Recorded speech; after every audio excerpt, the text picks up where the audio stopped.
দেশের একমাত্র প্রবাল দ্বীপ সেন্ট মার্টিনে অনিয়ন্ত্রিত পর্যটন নিয়ন্ত্রণ ও সেন্ট মার্টিনগামী জাহাজ ছাড়ার পয়েন্ট নির্ধারণ সংক্রান্ত কমিটি গঠন করেছে পরিবেশ, বন ও জলবায়ু পরিবর্তন মন্ত্রণালয়। মঙ্গলবার মন্ত্রণালয়ের সিনিয়র সহকারী সচিব সাইনা রহমান স্বাক্ষরিত এক অফিস আদেশে বিষয়টি নিশ্চিত করা হয়।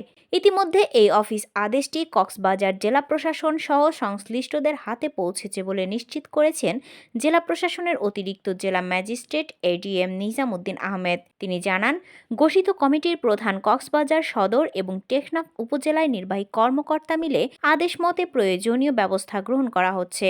পরিবেশ, বন ও জলবায়ু পরিবর্তন মন্ত্রণালয়ের সিনিয়র সহকারী সচিব সাবরিনা রহমান স্বাক্ষরিত এক অফিস আদেশে বলা হয়েছে, সেন্ট মার্টিন দ্বীপে অনিয়ন্ত্রিত পর্যটন নিয়ন্ত্রণে একটি কমিটি গঠন করা হলো।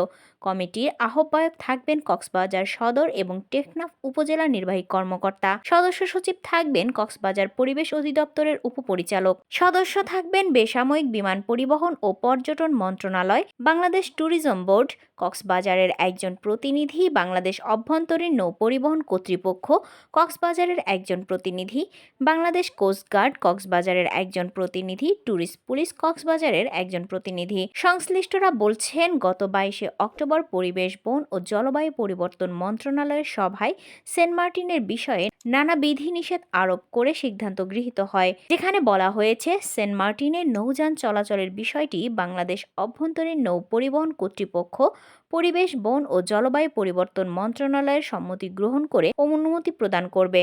নভেম্বর মাসে দ্বীপে পর্যটক গেলেও দিনে ফিরে আসতে হবে, রাত্রি যাপন করতে পারবেন না। ডিসেম্বর ও জানুয়ারি মাসে রাত্রি যাপন করা যাবে। পর্যটকের সংখ্যা গড়ে প্রতিদিন 2000-এর বেশি হবে না। দ্বীপে রাতে আলো জ্বালানো যাবে না, শব্দ দূষণ সৃষ্টি করা যাবে না, বারবিকিউ পার্টি করা যাবে না। উল্লেখ্য, প্রতি বছর অক্টোবরের শেষ থেকেই দ্বীপটিতে পর্যটনের মৌসুম শুরু হয়, কিন্তু এবার নভেম্বরের শেষ সময় এসেও শুরু হয়নি পর্যটকের আনাগোনা। অনিশ্চয়তার কবলে রয়েছে পর্যটকবাহী জাহাজ চলাচল। এর মধ্যে দ্বীপে বসবাসকারী মানুষ নিজস্ব প্রয়োজনে কাঠের ট্রলার বা স্পিডবোট যোগে টেকনাফ আসা যাওয়া করতেও প্রতিবন্ধকতায় আছেন। তাদের আসা যাওয়া এখন নির্ভর করছে প্রশাসনিক অনুমতির ওপর। এর বাইরে স্থানীয় ছাড়া বাংলাদেশের কোনো নাগরিক দ্বীপে যেতে হলে লিখিত অনুমতির শর্ত দেওয়া হয়েছে